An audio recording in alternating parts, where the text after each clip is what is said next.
Happy Tuna Tuesday, everybody. Welcome back, and it is time for another Pounds for Purse workout. Today I decided to switch up the technique primer and do a snatch balance. Now this is probably one of the last ones that I'll show in terms of priming for squats, just because it's movement specific and I quite like it. Now it has been a while since I've done snatch balance, so if you're wondering what's the difference between a drop snatch and a snatch balance, simply put, it's the dip and drive. So with a drop snatch, you just go directly underneath the bar, you shoot your hips down, and you lock out at the top. With the snatch balance, as you are seeing in the video, you have a little dip and drive before you shoot down. So it's a little bit added movement, and with this one you can usually hold more weight and handle more weight. So even though I'm going light, I did add this fourth triple because usually I would go a little heavier, but since it's been a while I kept it conservative just to remember technique, and once I started implementing the dip and drive I remembered, and it felt pretty good to do it. Snatch balance isn't one that I do often, except unless I'm trying to go pretty heavy on squats, just because I can hold more weight overhead in a snatch balance, but it is still a good exercise. It's just, I would say in general, it's not the first one I'll go to, but especially when I start to max out, then it becomes actually quite helpful. Now, squats.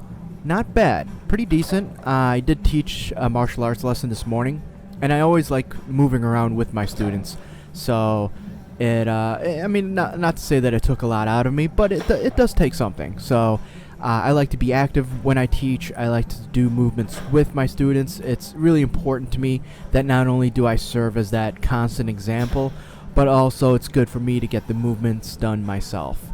Alright, so squats were okay. And again, I wasn't like, let's say 100%, but I wasn't like terribly off either. So depth on these is fine. Still sticking to the 90-second breaks in between, and it felt pretty good. I only did a little bit of experimentation, and that was at the very end for the last set. I just went a little bit wider than I normally do. Not much, not like a big difference between going from, let's say, a narrow stance squat to a wide stance squat or even a sumo stance. It was just really just inching out a bit here and there. Now when that happens, your range of motion will decrease. So where I am used to that depth right there, especially getting the hips below my knees, significantly below my knees, when you go wider, that range of motion will come down a little bit. So you won't go as low, and that's natural. That's absolutely fine. You won't be able to physically get to the same depth as with a narrow stance or even with a medium stance. When you go wide, it's just like whenever you do a wide grip on a bench press or a wide grip on an overhead press or even a wide stance deadlift, a sumo deadlift, the range of motion gets cut down a bit. Now that's not necessarily bad inherently, because it's just due to the nature of the extra wide grip or the extra wide stance. But in general, I go pretty narrow. My feet are usually about hip width, whereas most people, in fact I'd probably say the vast majority, are shoulder width or even wider than that. I like to stay about hip width, maybe a little bit wider towards shoulder width, but for me, just kind of way my body is set up, I like to go relatively narrow. One, because I do like the added range of motion, a little bit more knee flexion. I do have good ankle mobility, and also I have no knee issues, so it's a very comfortable, upright, high bar, Olympic style squat. So you won't see a huge hinge in my hips. Just to get things started, yes, the hips go back a bit, but I should not be, and you should not be, bent over when you're doing a squat.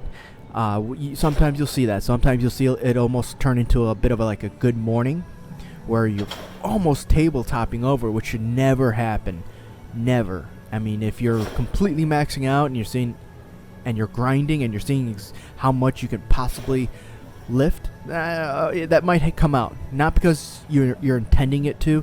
It just might come out just because of the grind, just because it's tough, just because you're struggling, or maybe tired, or a combination of it.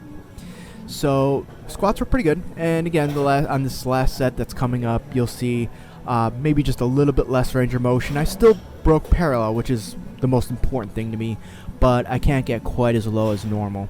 And then for my accessory, I went to a snatch grip deadlift, and I wasn't sure exactly where I was going to go weight-wise. I did a warm-up set with 135, a warm-up set with 185, kind of on the fence of whether or not I was going to stick with 185 for working sets. Then I thought, you know what, I know I can handle 225. I know it for a fact. So I used 225 for a 5x5, and I did the warm-ups without straps, and then I threw the straps on for the working sets, just to be on the safe side. Alright guys, thank you so much. Have a good one, and remember, adopt, don't chop.